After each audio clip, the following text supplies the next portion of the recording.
Halo semuanya, perkenalkan nama saya Manaik Manggilitua Simbolon, NIM channel E021027 dari Prodi Keuangan Daerah, Fakultas Ekonomi dan Bisnis, Universitas Jambi. Di sini saya akan menjelaskan mengenai proses audit kinerja. Langsung saja kepada yang pertama, definisi audit kinerja. Secara etimologi, audit kinerja terdiri atas dua kata, yaitu audit dan kinerja. Audit menurut Arends adalah kegiatan mengumpulkan dan mengevaluasi terhadap bukti-bukti yang dilakukan oleh yang kompeten dan independen untuk menentukan dan melaporkan tingkat kesesuaian antara kondisi yang ditemukan dan kriteria yang ditetapkan.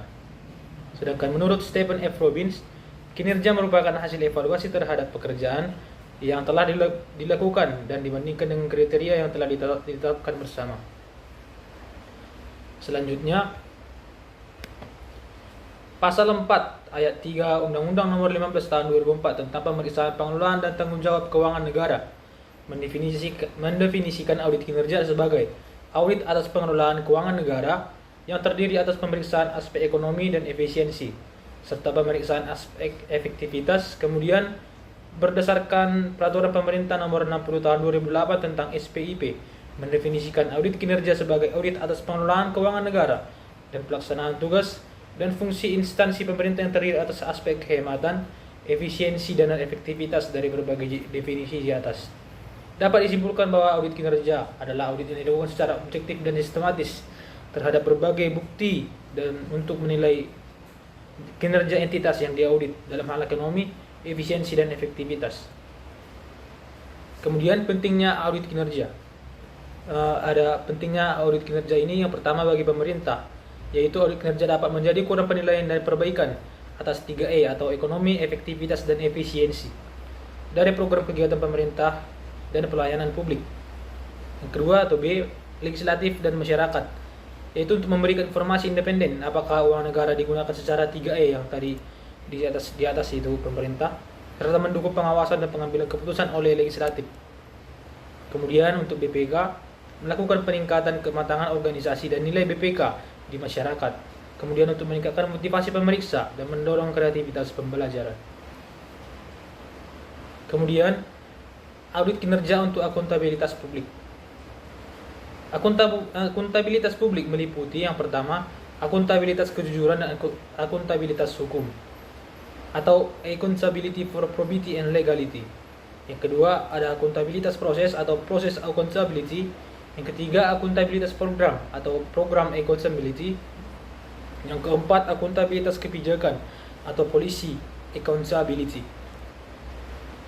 Kemudian, ada keterkaitan audit kinerja dengan manajemen keuangan. Audit kinerja dapat dilaksanakan oleh pihak auditor internal atau auditor eksternal yang berprofesional dan kompeten, sehingga menjamin objektivitas hasil audit.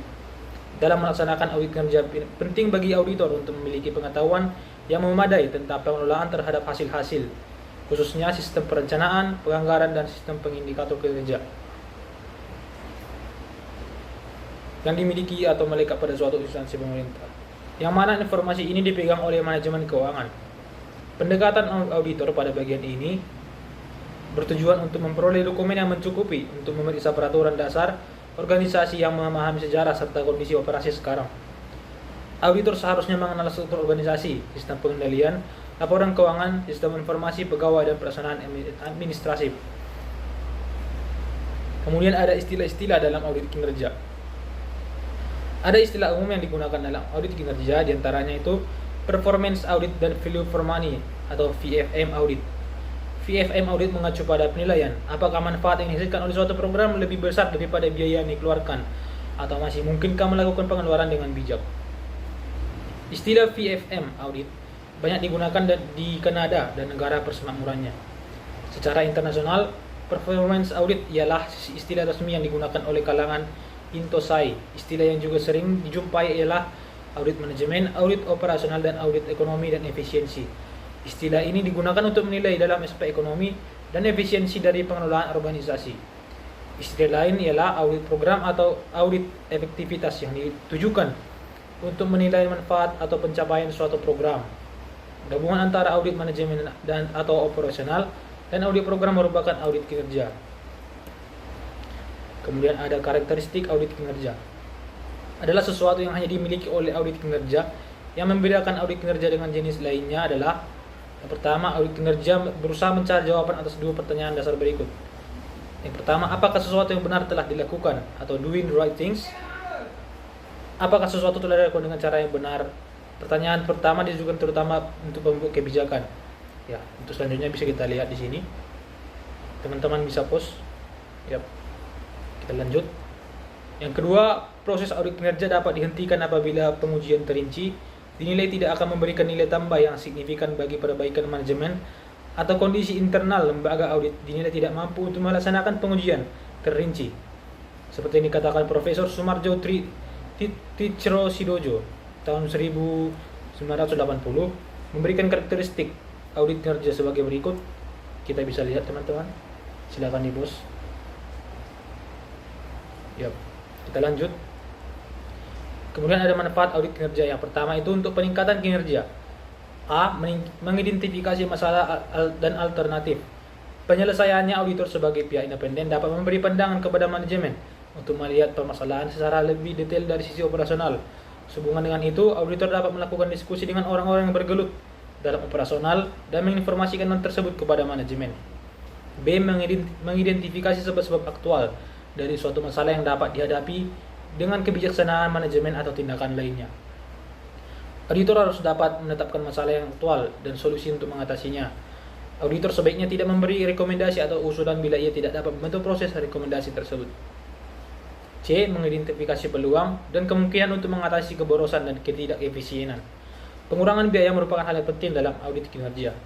Namun, penghematan biaya dapat menjadi suatu hal yang besar dalam jangka waktu yang panjang.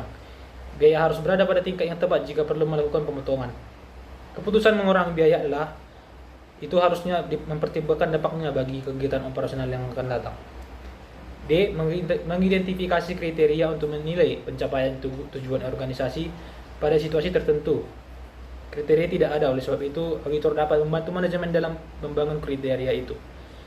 E. Melakukan evaluasi atas sistem pengendalian internal. Mungkin hanya sekian yang dapat saya sampaikan teman-teman. Semoga penjelasannya dapat kita mengerti dan menambah pengetahuan kita. Sekian dan terima kasih.